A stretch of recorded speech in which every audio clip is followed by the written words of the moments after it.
every Thursday. As the corporate sector evolves, Burka Africa remains committed to cultivating world-class thought leaders and providing innovative, human-centered solutions that shape a prosperous future for African governments and businesses.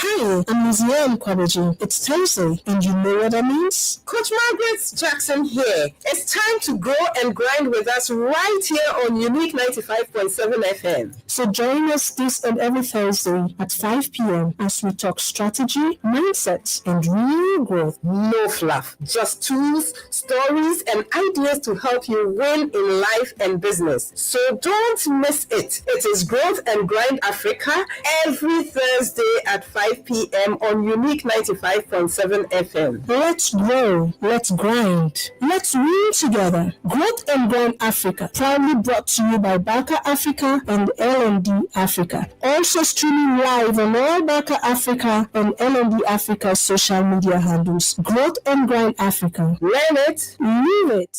lead it.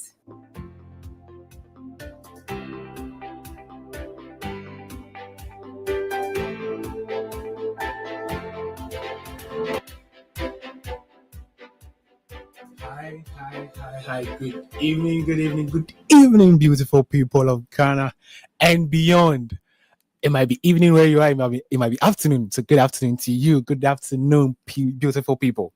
It feels so good to say this again. It's actually been a while since I sat in this chair to say good evening. So good evening, everyone. Yes, behind this mic, I'm here with the lights, I'm here with the energy and the purpose that we came for every episode of Growth and Grind, the transformative talk show. And I'm your co-host for today, sitting for Coach Liziane.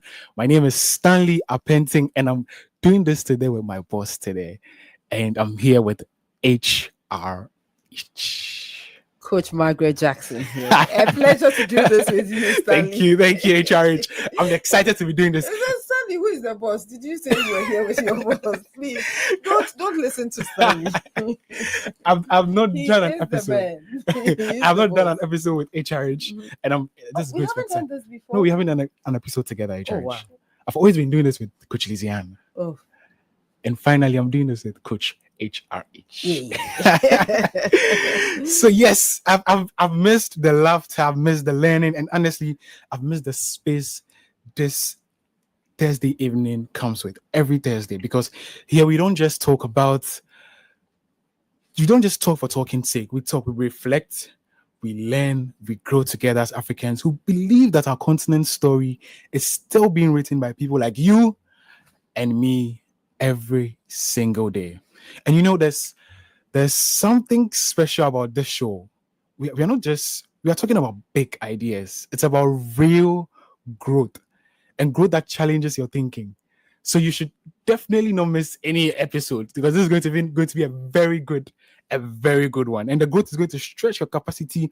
It's going to help you to think beyond your horizon, and it's giving you the excitement that never fades. And that's what Growth and Grind Africa is about. So powerful. The blend of inspiration, real talk, transformation that we are sharing on this platform week after week.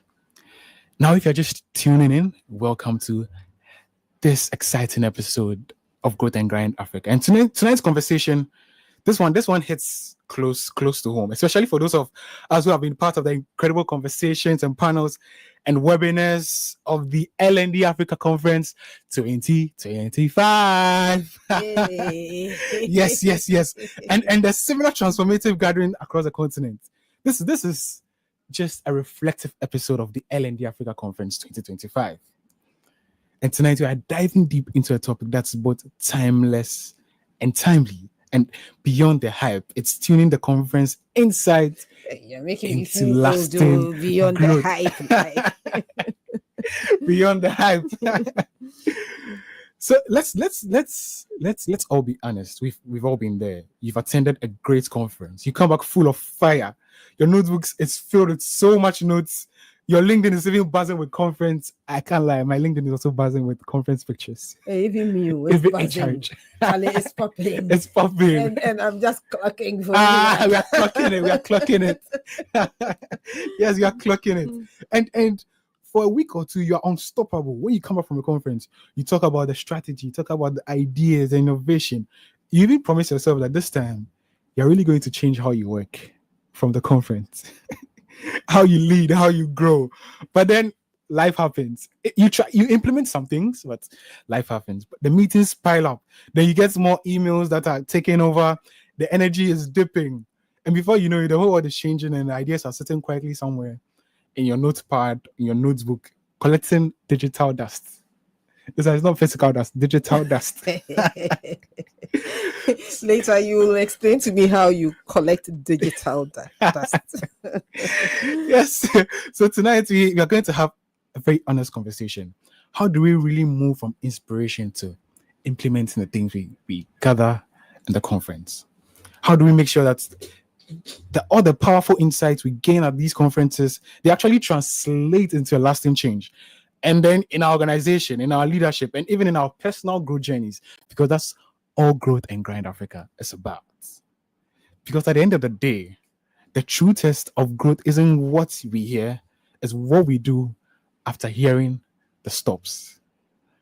And that's what we are going to be unpacking tonight. And I have to say, being away from the show for a bit has reminded me how important these conversations are. Every time I sit here, I'm reminded that growth isn't a solo act, it's a shared journey. So we exchange the ideas, the stories, the commitment to keep becoming better versions of ourselves. And speaking of the shared journeys, we are not doing this alone tonight. We have one of the he was a very good participant at the conference. He was the best participant at the conference. Only a participant. Tell them. And he was a speaker. Yay. And a speaker as well. So beside me, as always, is the heartbeat of Growth and Grind Africa, Coach Margaret Jackson. And we are going to hand over to her shortly to take us away with the conversation with our guest in the studio. Oh, okay. With our guest in the studio. So she is none other than the managing partner of Rainbow Consult. Ladies and gentlemen, I'm handing you off to HRH. Yay, HRH in the house. But you see, I look at this gentleman who is full of fire, energy. George, tell them who you are. This time, I'm not going to introduce you. I want you to introduce yourself.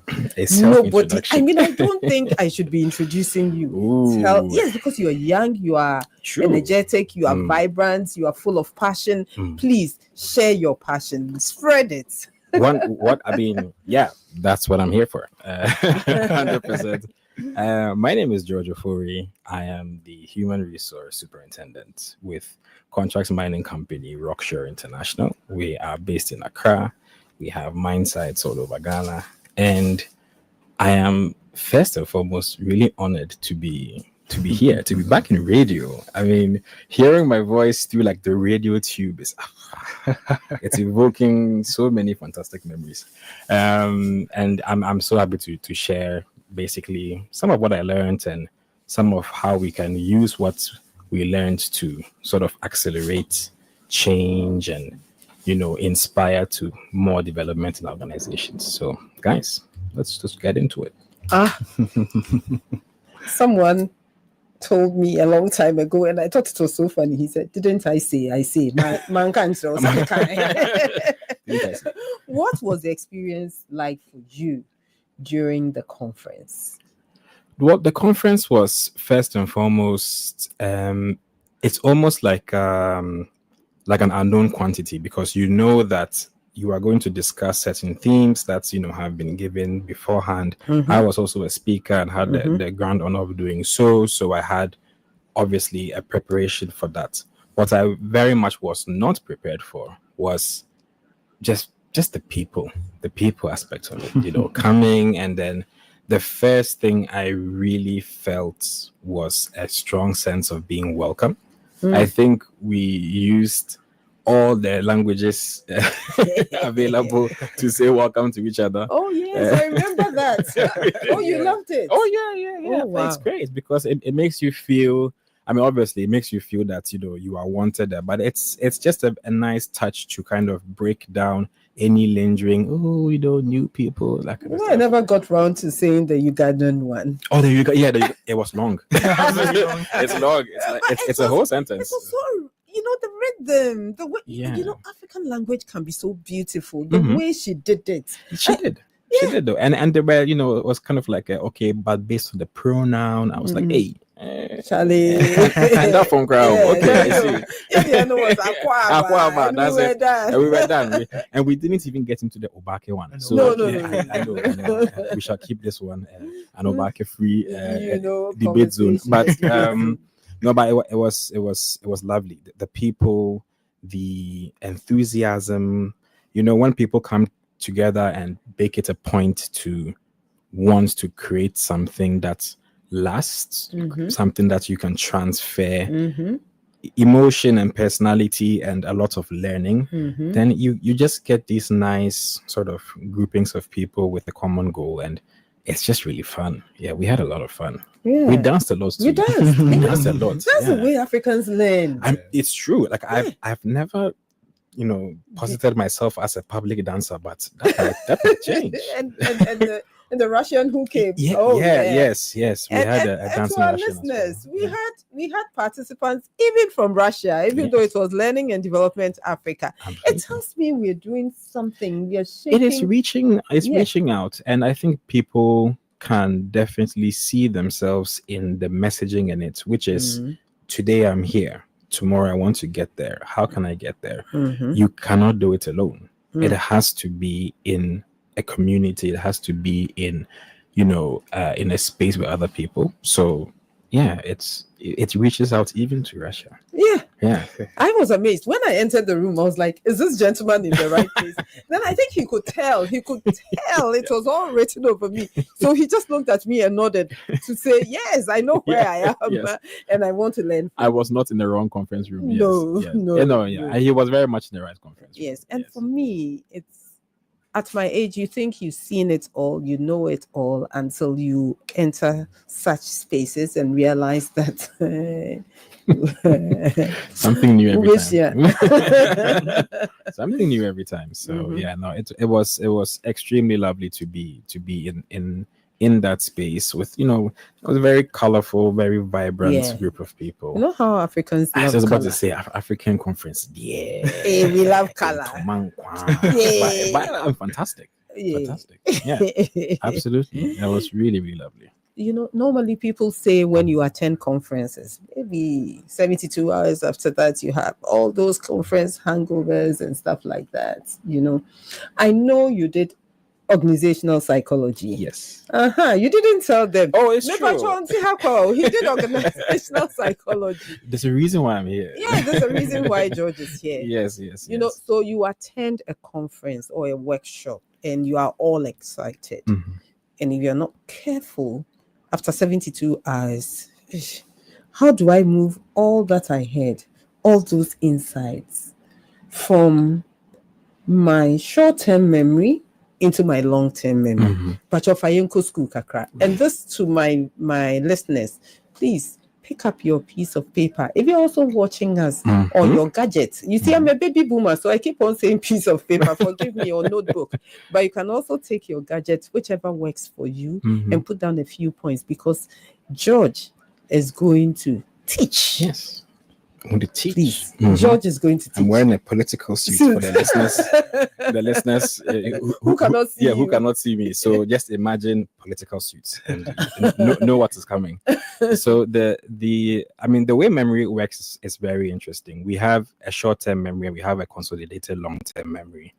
And in the short-term memory, the research shows that you can hold up to 7 to 8 items in your short-term memory at the same time. So 7 to 8 pair. yeah, 7 to 8 pair. Hey, And George. and these are sort of fully fledged items that you can always recall. So what you want to do with these items, if you want to fully remember them over a course of time, is that you want to move them from your short term to your long term. Doing so requires effort. It requires conscious effort, and it requires conscious emotion, which would then allow your brain to be processing this whilst you're not thinking about it, because that is really the point. An example is many people can remember, for example, a birthday that was either very positive or very negative. Doesn't matter how long ago it was. You can still picture what happened. You can picture, most importantly, how you felt. So emotion is a component that is very, very strong. Positive emotions, negative emotions, they definitely color an episode, which becomes a memory. So that is one of the things. Another thing that really connects with memory is smell.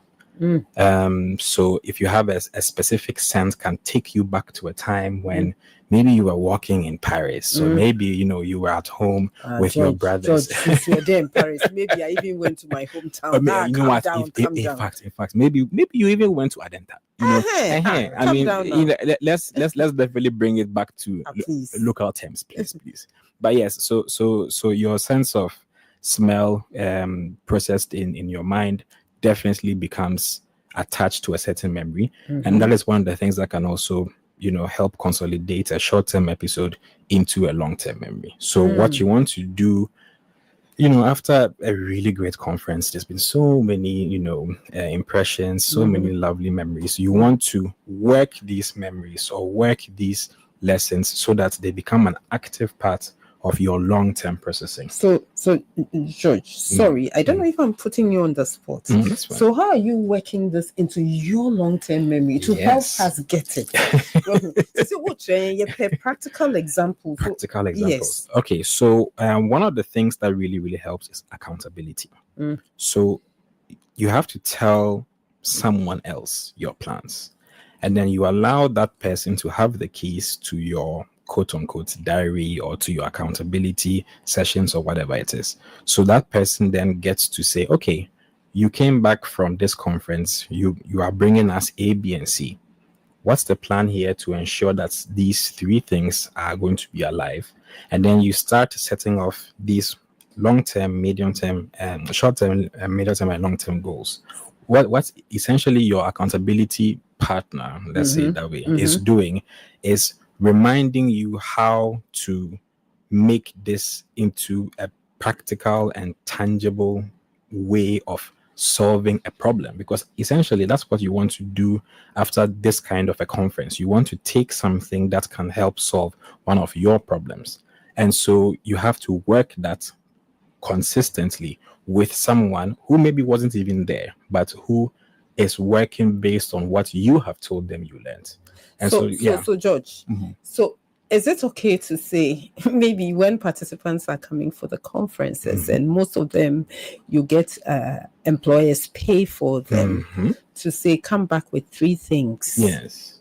Or you want to work on, or maybe just one. I mean, if honestly, I think obviously it depends on the context in which you left to the conference from. So for some people, an L&D conference is very much, hi, we don't know anything about L&D. We want you or we want this team to go and learn and then come and teach us about L&D. So then in that case, what you guys will be doing after the conference is essentially an internal teaching and learning, and then you start to set up your own L&D practice. Other companies, other organizations, other sectors are very well versed in L&D, and so they are looking to maybe form other external bonds with other organs. Maybe you have your ministries, for example. Maybe you have your other corporate partners who you are looking to kind of connect with that way. I love how, for example, financial institutions use L&D to always have their LMS, their internal learnings and that kind of stuff. And having L&D practices in really helps them learn how to do that. And so, yeah, I think it depends on the context in which they sent you, but that is why you also have to talk about this internally before you go. Yeah, you know? it should always be before you go. Yeah, it should be. It shouldn't be an afterthought. Yeah, it you should be know. before you go. I guess next Yes. year we are going to have another show talk about how to prepare your L&D personnel professionals Yeah. before they attend the conference. Yes, that is great. That could almost be like a little mini workshop. Yeah. How to prep your Yes, L&D you've got to professionals before prep they them go. before Yes. they go. Otherwise, Absolutely. it will be like a workshop where people say, "I send my staff on workshops," and then they come back and nothing much has changed. Yeah, exactly. So there should always be a before. What's the Yes. need, and what are even the thematic areas that you are very interested in? Because there were different thematic areas, Yeah. and people showcased different things. Absolutely. And so you would realize that during the breakout sessions, people went to areas They where chose what was chose more what relevant was for more them, yeah. relevant for them. Mhm. So if you come prepared, then Yeah. you know exactly which sessions to sit in, what to go back Yeah. with. I look at it as like a music. I love music festivals. So essentially, you would come to the point where you have to choose between your favorite rapper and your second favorite rock artist. Now, the favorite rapper is your favorite, yes, but you can see him other places. Yeah. Now, the rock artists, you can rarely see them because they don't go on tour. So you have to make these choices, and it's best if you make them before you I go. don't want to digress, but I love music, but I don't see rock. Oh, you But don't see rock? No, another time. Maybe I'm too old to see rock. And I'm sure that's what happens in conferences. Yeah. So there are certain topics that you will say, I don't see why people are flocking to this, Yes, because yes. maybe that's not a need for Yes, your organization exactly. at that time, Exactly. or for you as an individual, because I know individuals paid. Yes. So in an organization, you can have your supervisor being your accountability partner. Absolutely. But if you run your own organization and you pay to come in as a professional, Yes. then maybe you talk to another professional. Yes, I mean, talk to another professional. You will definitely have, people who are interested in what you do. That I mean, I think for learning to take place efficiently, there needs to be an emotional buy-in. There needs to be a motivation to take in what you are learning and apply it. So if you don't have maybe someone who is, with you in an organization that you both go, it's definitely important to create that motivation in someone else so that by the time you come back, you can share that. And also, you learn so much by just talking about what you learned. Yeah. It's phenomenal. Yeah. By teaching others. It's a great way to take that short-term episode into your long-term consolidation. Oh, that's also possible, right? Yes. So you come back and organize like a workshop for your colleagues. A workshop, a conversation, maybe not like a full presentation, but a conversation, a workshop where you are bringing essentially what you have learned, and then together you guys are finding out where they fit in solving your organization's challenges, and it's a really great way to learn. Wow. Yeah. Wow. Thank you very much. Most attendees came to the workshop, and when you interview them, they say, I want to go back. What you said just segued into my my third question. Like, they want to go back and teach. Yeah. And they want to transfer the knowledge. Yeah. What's the most effective way of doing this? To their team members. Yes, to their team members, internally. I think so if I can borrow a little bit of what I spoke about at the conference, which was, just didactics and adjusting how you teach to the person that you're teaching to. Please, guys, he's not going to speak a little bit because I want him to use this to segue into that and end on that, because I want you to have a mini micro. What do you say now? Oh yes. What do we say? Stanley, Yes. what do we say? Mini micro. No, we want you to summarize what you did. Yeah. Because I think it is so important. If you are listening to us and you are out there, you've got to pick up your gadget again and put down a few points, because he spoke a lot about this on Definitely. how to make learning interactive and how to make sure that learning sticks. Yes. you know. Yes, because that is essentially what you want. You want what you're learning to come alive. And there are, there's many different ways of doing that. So we shan't cover, sort of all of them. But if you are, for example, you're bringing back what you've learned from this kind of a conference, you want to get, your teammates in and engaged. Okay, guys, we had an issue, for example, with with engagement, getting our staff engaged in their tasks. Went to the conference, got so many great tips on how to create motivation, how to create accountability, but most importantly, how to have fun whilst we're doing it. Yeah. When I was there, for example, there we had a session about a gamified virtual sort of treasure hunt, right? And we enjoyed ourselves in that session. Yes. I hear those who were in the other session really wanted to leave. And they chose wrong. No, they chose according to what they needed. Like it's true, it's true.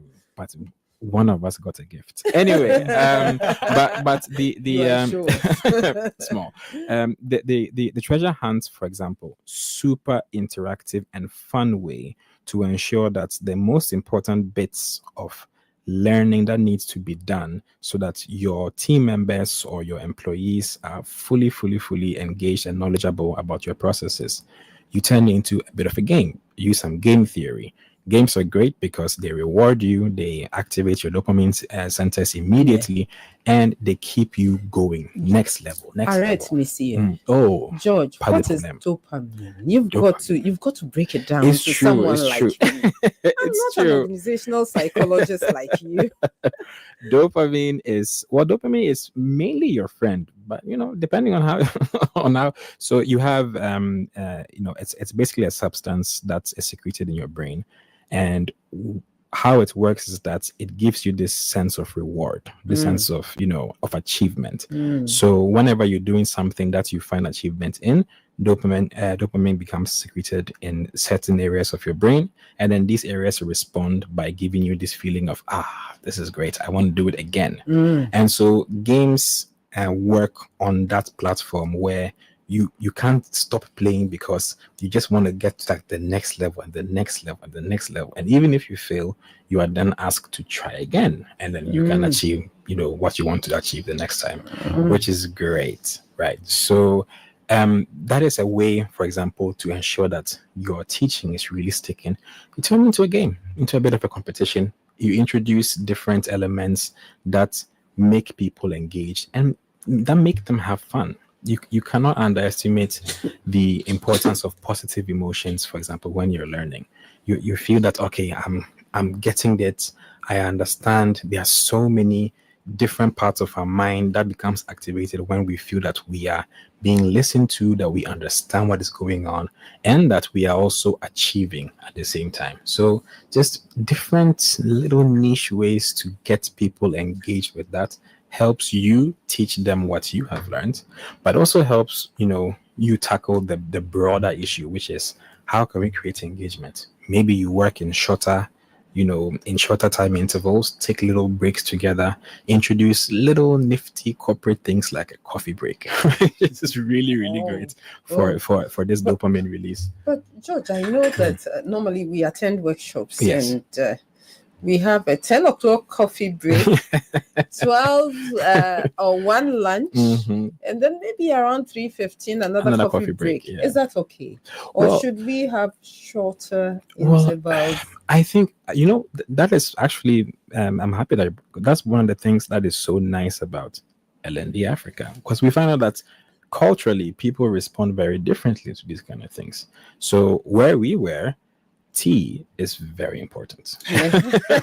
Very important in Kenya, and I understand why, because their tea is phenomenal. So for them, because tea is so integral to their culture, having a little tea break is not necessarily even about the tea, but it's about them being able to do something, have a little treat that is really important to them culturally. So then these little breaks in there become little things that they're kind of looking forward to. So, and other people have other, treats or other things that really get them engaged. So I think it's about, just plotting in these little things that keep people, on their toes. And I also noticed that tea was left. It was. After tea break, you still you could walk outside for some tea. Yes. So if you're organizing a workshop or you are training your staff, don't wait for only the designated time for tea, because allow people to walk. Yes. You can leave that in the training room. Yes. Just tea and maybe coffee, coffee, and some juice. Yeah, some juice, small snack, a little bit of fruit. Juice. Yes. I mean, cut up fruit. Just stuff to because I think sometimes these little snacks too become like secondary things that we are doing whilst we are talking, whilst we are thinking.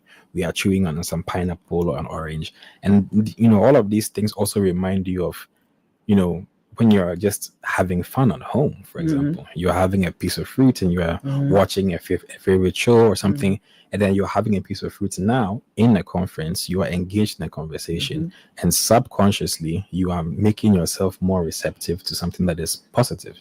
And so that little walk. Yes, that little walk. For the coffee or the tea. Yes, that's magic. It's anticipation. It's like, this is going to be great. So you spoke to us about the coffee, the tea, gamification. What else would you suggest? Because I know you spoke at length on this. So what else would you suggest? Yeah, exactly. So I think in terms of like didactics, the really important thing is to think about who it is you are talking to. So we heard so much at the conference about the importance of building good teams. And I think the real success behind building a successful team is that you've kind of you've allocated certain traits and attributes that you find in different kinds of people, and then you bring them together so that everyone is kind of harmonizing with each other's separate strengths. And that is really what you want to do when you're teaching as well. It's all about thinking, okay, I have my team here. I know my team. We've been together for 2 years. And me talking to them with no visuals behind me or nothing in front of them, no music, no nothing, it's going to be boring. They are not going to be engaged. If you know this, if you've done your charting, your homework, appeal to what makes sense to them, because when you appeal to that, they will grab it. And I know that music does wonders, and we are Africans. Yes, we love music. We love to dance. That's part of the way we used to learn. By the fireside. Oh yes. We would dance. We will listen to someone telling the story. And so it's amazing if you are in Africa and you are holding a workshop. George is saying, let the stories flow. Yeah. Let the music flow and dance. Allow people to dance because that's who we are. Yeah, it is. And that is essentially also how we build ideas that make sense for us in an African context. When we use the tools that we are used to, that we design, that we really nourished by, use them. Hey, we are here. We are not going anywhere. So we might as well speak the languages that we do speak and speak them well. And to be honest with you, if we don't want to play catch up, then we might as well learn the way we know how to learn best. Absolutely. In countries where they teach in their own language, they tend to prosper more because you don't now have to teach another saying. Now or heaven. Then you understand it. Then Correct. You also try to say, teacher is asking a question. Now your hand is up. Then you are saying, in a way, I can't say what. And then you don't. I think you also lose. You don't lose like necessarily the words or the vocabulary so much anyway, but you lose a lot of the feeling. Language is also emotion, and there's a lot of there's a lot of if you think of language as kind of like a skeleton structure, there's a lot of sort of like collagen and stuff like that makes the structure strong in language. So if you are speaking in a language that is not necessarily 100% yours natively, a lot of nuance can be missing as well. So I feel that we just have to lean very much into what it is that makes us ourselves uniquely, culturally.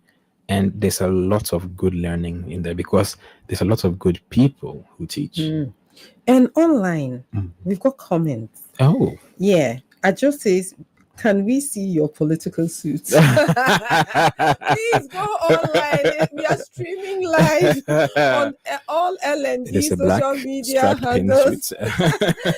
and Becca Africa social media platforms as well. So please go check him out. Absolutely. And then Beatrice Jan says, this is beautiful.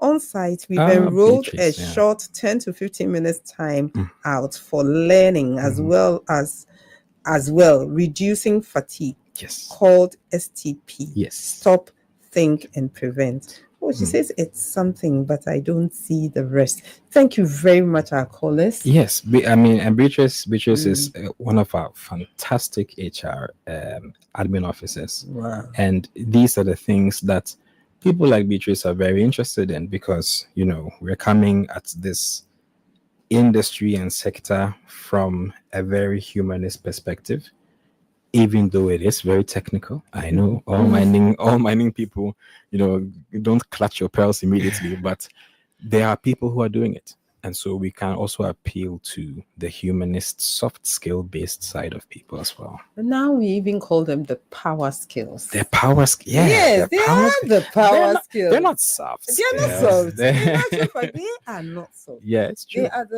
They are the skills that, you know, you may get through the door, but they are the skills that give you a seat on the high table. 100%. Because at the end of the day, you would have two people who are equally qualified for the same top position, but then you choose the one you like the best, regardless. Or the one who connects the best with you. Yes. So it's all about the power skills now.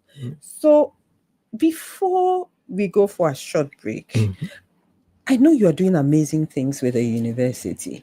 Now let's shift from the conference. Let's look at what you're doing with the university. Can you share with us? Well, I'd like to hear a bit about that. Yes. So there's definitely. You thought I didn't know. Oh, who found this? Research. So we had a really lovely time in July when we went for the Career and Innovation Fair with the University of Mines.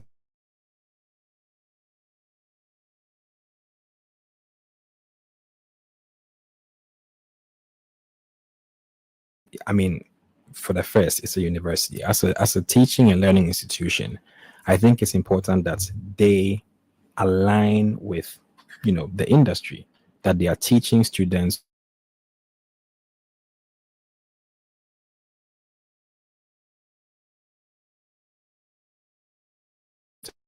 and to be innovative. And I think this thing with disruption and innovation is super important, because we need new solutions to all the new challenges that are coming. And I'm so happy that we've reached a point, I feel, generally, where we are not kind of like sticking our heads in the sand, even though we found out during that's ostriches. the ostriches. Put their heads in the sand. It doesn't mean they're not doing anything. Exactly. They're not. I mean, they are just watching over eggs. So, you know. And I hear, you know, changing the positions. They are working. Yes, they are working. Yes. So they, you know, putting your head in the sand is not a sign of laziness or cowardice. No. It means you are working. It means you're working. You are thinking ahead. Even.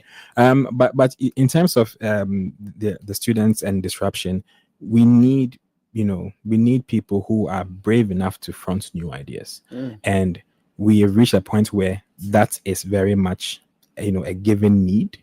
More and more established, you know, players in the industry are understanding that, oh wow, yeah, this is what is needed now. So what we are looking to do is to continue to collaborate with them, to offer, you know, workshops, to offer webinars, to offer sessions together where in a working environment they can come in and they can practice innovation.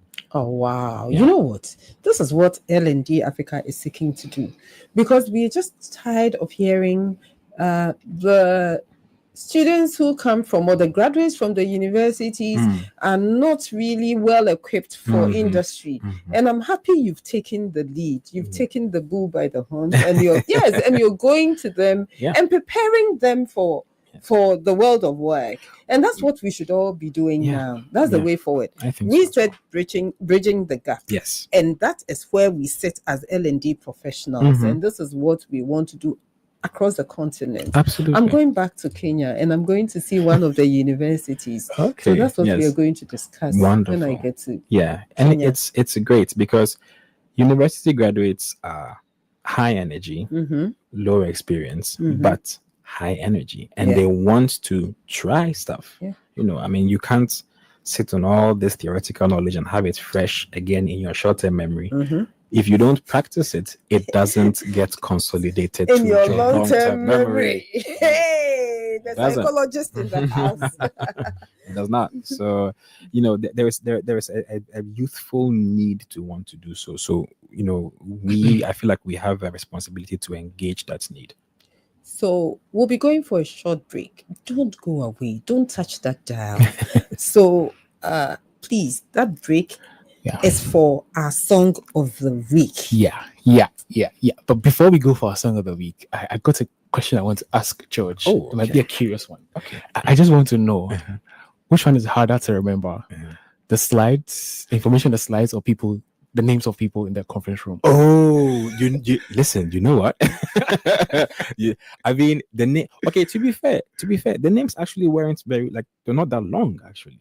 Tons of vowels, so it definitely makes it, Easy to remember. yeah. So I would say the names are probably easier to remember. The slides were Difficult to they were remember. a bit dense. They were a bit dense, I need gifs, I need memes, So Easy to remember them.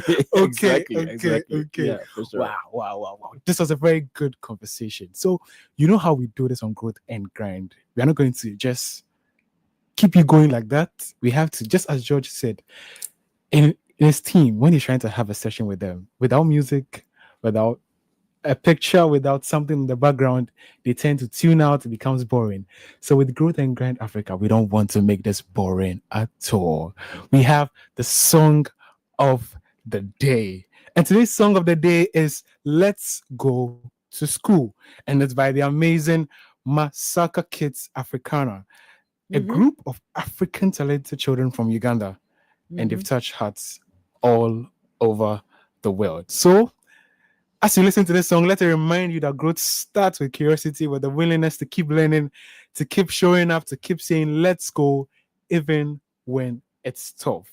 So here it is, Let's Go to School by Masaka Kids Africana, right here on Growth and Grind Africa, powered by LND Africa, Baker Africa, on Radio Ghana 95.7 FM. Let's listen. Masaka Kids Africana, it's time to go to school. Wake up! Let's go to school, so we never retire. I'll never look my back. Pick up your shoes, pull up your socks and go. Let's go to school, so we never retire. I'll never look my back. Pick up your shoes, pull up your socks and go. I wake up in the morning, I wash up my face, I lift up my eyes and pray to the Father to guide on my way. I look into my future, this how I want to be. I can never be so sad, worried in my life. Dimukumundi no musinji, okusoma anti kwe musinji. It's the key to the future, everywhere I go. Let's go to school, so we never retire. I'll never look my back. Pick up your shoes, pull up your socks and go. Let's go to school, so we never retire. I'll never look my back. Pick up your shoes, pull up your socks and go. I wanna be a doctor when I grow up. Treat all my friends and the people at home. Teach them to love my mother and my father, my country. Panina masubi tene. What the pieces of love. So go wasaba. Have a dream in your life, never give up. Clean your shoes, pack up your books, pick up your pen and go. Let's go to school, so we never retire. I'll never look my back. Pick up your shoes, pull up your socks and go. Let's go to school, so we never retire. I'll never look my back. Pick up your shoes, pull up your socks and go. Oturojo kumacha, timuma, na yo inokwelesa, okelenkela. oli muwanguzi. Nje munyikivu kati ngoba kiloto enkuba naye ngenda mu maaso njagala bucenga ndi omu ku baloodi. Ndi mugumu nina musingi okusoma anti gwe musingi is the key to the future everywhere I go. Let's go to school so we never retire. I'll never look my back. Pick up your shoes, pull up your socks and go. Let's go to school so we never retire. I'll never look my back. Pick up your shoes. Okay, let's go to school. I don't care where you were, but I know you were nodding and you were shaking your head. Yes. I was dancing. That's the vibe. That's the vibe. I couldn't help it. Very much so, yeah. Yes. Banger. So if you're nodding and even dancing and tapping your feet, I think you should check your growth levels right now. It's definitely spiking. You should check your growth levels right now. So yes, that was Let's Go to School by the vibrant Masaka Kids Africana. I remind that no matter what life throws at you, learn, dance, dream, and have pure joy and pure purpose. So now it's my favorite part of the show. This is the favorite part of the show for me. This is the part where you take over the mic. It's not just myself. It's not George. It's not HRH. It's you, the listeners.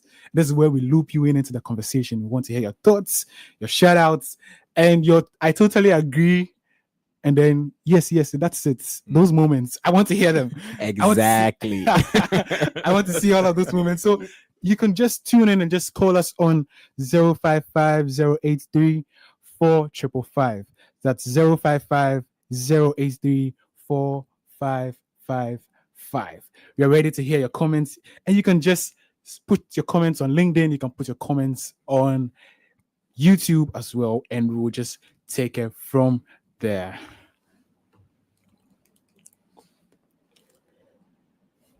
So, George, while we wait for business, I still am interested in that journey with the students. How have they been, and how have they taken this? Yeah. So after the fair that we had, what we are essentially looking to do is to engage them more. I think first and foremost, where we are right now is that we just want to ensure that we are talking about something that all parties are interested in. So it's I mean, not necessarily like a needs assessment, because that sounds very sort of like transactional, but it's more of, guys, in entering this sector and entering this business, what do you care about? There's a lot of work right now being done, for example, around sustainability and how tech and AI is being used to leverage different policies and processes that would help with sustainability. We are in an industry that has many challenges when it comes to especially the environmental side of sustainability, and there is something about trying to create obviously a safe industry that has enough of a difference between what you'd have as your sort of your quote unquote legal regulated mining, and then you have your artisanal and very often illegal mining. So there's a lot of teaching that needs to be done there. I think people hear mining and they go, oh, now we all go and mining. Yes, mining, and I understand why, because that is where a lot of the news stories definitely come in. So I think in teaching the general public what the differences are, where the responsibility and policies lie, we can do this with students, because students are coming to enter this industry. Catch them young. Yes, yes. I mean, yes, they're entering this industry, and many of them are very eager to work. Many have reached out and really, really want to start immediately. And I wish we had capacity to have them all, very literally, but we sadly do not yet anyway. But what we can do is that together with them, we can start creating the industry that they want to be a part of when they start working. And part of that is this information battle against illegal mining, for example, making sure that you have your local communities, you have all your interested parties knowing the differences between what is going on that is not regulated and what is going on that very much is regulated, helps us to, obviously work on the public understanding of the industry, but also helps us probably to get more people, hopefully more and more, over to a side where they can use their skills and that kind of stuff for competent contribution to regulated mining, because many of them are skillful. That is the thing. So how can we train, how can we employ, how can we make them a part of a conversation of national security and national interest where they can actually contribute to creating value? Oh, so are you training or educating the communities as well? And so that is definitely part of the next level, and that we are looking to reach now. First and foremost, what we do is that we hire a lot of the especially the youth in the communities. They become a part of our workforce, and then we also need to create enough engagement with them so that even those who are not hired maybe yet are still very much in the know about the inner workings of how mining is, how it works, and the infrastructure that is needed to make it safe. And so the information part is kind of where we are coming to now. First, we want to, you want to create a lot of skilled workforce in an area that has unskilled workers. And that is really, where that change is happening now. And then we move on to more of the information. Stanley. HRH. Stanley. HRH. Stanley. HRH. How many times did I call you? It means it's time for adverts. Yes. Let's Look take at the way you kept on looking at John. You had forgotten about No, forgotten. But I want to swoop in with another question again before we go on. I don't know if you don't mind. Oh, you don't. No, okay. Do you Okay. mind? Oh, no. No. I want to know what's your take on networking at conference events like this. Yeah. How do you take advantage of such situations, and how do you go about networking at such events? You know what? I approach this the same way I approach. Again, I'm going to go to the music festival thing. I see an artist that Please don't mention rock. Oh no guitars this time. But I see an artist that I very much like and admire, and I made a decision for myself when I was probably like 14 that, you know what, I will just go to this person and tell them exactly what I think about their work. And 99% of the time, they've been happy to Hey, hear George, that. you didn't tell me what you liked about my work. Oh, we are still here. The show is not over. No, I mean at the workshop, at the conference. Oh, I'm just pulling the show is not over. Yes. So and with networking, it's being as direct as possible. People don't necessarily have too much time at a conference to, do the whole, walking, beating around the bush and that kind of stuff. I mean, if you want something, you need something, 100% reach out to them. There are parts of our job that we had experts there, who very much can either speak to that or can help us understand that better, or can even train us and that kind of stuff. And in conversation with these people, I immediately went, hey, the thing that you are doing, the thing that you're interested in right now, it's very much useful for us. Let's have a further conversation about this. Exchanging numbers, LinkedIn there. Hey, As they say, LinkedIn is fucking. Hey, listen, I 2 years ago I was all like, what is LinkedIn? But now it's currency. It's current for you. Currency, yeah. Thank you very much, George. And I believe we've all taken good notes, and you're going to implement all of these notes. So just before we come back, we have a few announcements to make. This is just a very quick one. So this is going to be a very exciting opportunity for you. So especially if you're a facilitator, you're a trainer, or you work in L&D.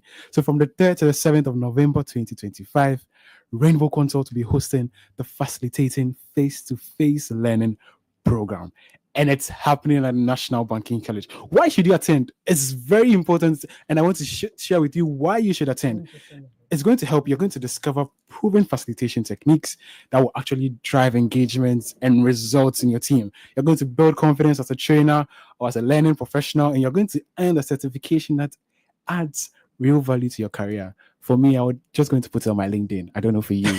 And it's an International Finance Corporation, an arm of the World Bank, Yes. and the Learning and Performance Institute based in the UK. Yes. That will be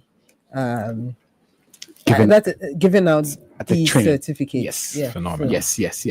So if you're ready to level up your facilitation skills, you don't want to wait, you don't want to miss this opportunity, secure your spot, you can just go to our website, www.rainbow-consult.com. You could just get all our details, just send us an email, or just ring us on the phone. We are always happy to have a conversation with you. Yes. And also, just keep your comments coming in. We are just waiting on your comments. If you have anything to share with us, we are looking forward to putting them out there. But then just to say, this has been a very, very wonderful session. I don't know for you, Church. yeah. It has George. been. And I would want to have George's parting shots. Your Oh. last word. Oh, my George. parting shots. Yeah. Wonderful. When you go to a conference, ladies and gentlemen, Yes. go in with positivity and a strong belief. Something that no one can take from you is what you believe in and how much you believe in it. That is free currency for you. I tell people who want to get really, really good at something that free currency is time. Honestly, just spend a lot of time and think a lot about what you want to do, and you can invest all of that time into getting better and better and better and better. When you go to a conference, when you go to a situation where you learn, doesn't even have to be a conference. It can be, a lesson, and if you are maybe a pupil or if you're a student, just go in with the conviction that there is something in here that I'm going to care about. That is how I go into every single lesson. And more often than not, I find something that I really, really care about. So keep doing that. Wow. There's something there for everybody. Wow. Wow. George. Thank you very Okay. much, George. It's been a pleasure having been you. lovely. And I'm sure we'll call you back another Yes, time. definitely. You have Yes, my LinkedIn. Now you are a LinkedIn believer. I am now.